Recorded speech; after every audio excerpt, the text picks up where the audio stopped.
Boss season 7 విజేత పల్లవి ప్రశాంత్ను ఎట్టకేలకు arrest చేశారు. గజ్వేల్ మండలంలో కొల్లూరులో పోలీసులు పల్లవి ప్రశాంత్ను అదుపులోకి తీసుకున్నారు. Bigg Boss 7 grand finale episode ముగిసిన తర్వాత జరిగిన గొడవల నేపథ్యంలో అతనిపై జూబ్లీహిల్స్ పోలీస్ స్టేషన్లో కేసు నమోదైంది. అయితే పల్లవి ప్రశాంత్ పరారీలో ఉన్నాడని, అతని ఫోన్ స్విచ్ ఆఫ్ చేసి ఉందని, అతని కోసం పోలీసులు గాలిస్తున్నారని వార్తలు వచ్చాయి. అయితే తాను పరారీలో లేనంటూ పల్లవి ప్రశాంత్ వీడియో విడుదల చేశాడు. ఆ తర్వాతే పోలీసులు అతన్ని అదుపులోకి తీసుకున్నారు.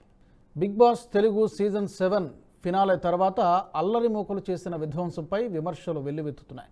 కొందరు సెలబ్రిటీల కార్లను ఆర్టీసీ బస్సులపై దాడి చేసి ధ్వంసం చేయడంపై నిరసనలు వ్యక్తమవుతున్నాయి.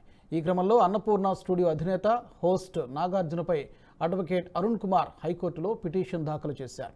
బిగ్ బాస్లో అక్రమంగా 100 రోజులు నిర్బంధించడంపై అభ్యంతరం వ్యక్తం చేస్తూ అడ్వకేట్ అరుణ్ పిటిషన్ దాఖలు చేశారు. బిగ్ బాస్లో పాల్గొన్న వారిని విచారించాలని పిటిషన్లో అరుణ్ కుమార్ కోరారు.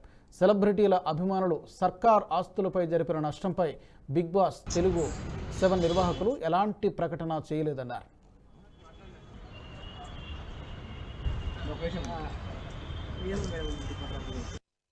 నేతృత్వం నుంచి ప్రజాస్వామ్య పాలనలోకి మనం వచ్చిన మన అందరూ ఆనందంగా ఉన్న సమయంలో తెలంగాణ రాష్ట్ర ప్రభుత్వం ముఖ్యమంత్రి స్త్రీలకు ఫ్రీగా బస్సుల్లో ప్రయాణం చేసే సౌకర్యాన్ని కల్పిస్తే ఆ ఆర్టీసీ బస్సులను 8ంటిని ధ్వంసం చేసిండ్రు వీళ్ళు. ఎంత ధైర్యం అసలు! రాష్ట్ర ప్రభుత్వానికి సంబంధించిన ఆస్తులను కొల్లగొట్టే ప్రయత్నం, ధ్వంసం చేసే ప్రయత్నం ఎంత మాత్రం క్షమించడానికి. కలబడి తెచ్చుకున్న తెలంగాణను ఒకవైపు ధ్వంసం అయిపోతుంటే కొంతమంది స్వార్థాలకు మీ రేటింగ్లు, మీ యూట్యూబ్ సంపాదననేమో నాగార్జునక, మిగతా వాళ్ళక ఏమి ఇది? నేను కూడా నాగార్జున అభిమాని. నేను ఒక రకంగా సినిమాల్లో లైక్ హిమ్ ఎ లాట్. ఖచ్చితంగా నేను ఆయన అభిమానిని. కానీ తప్పు ఎవరు చేసినా తప్పే.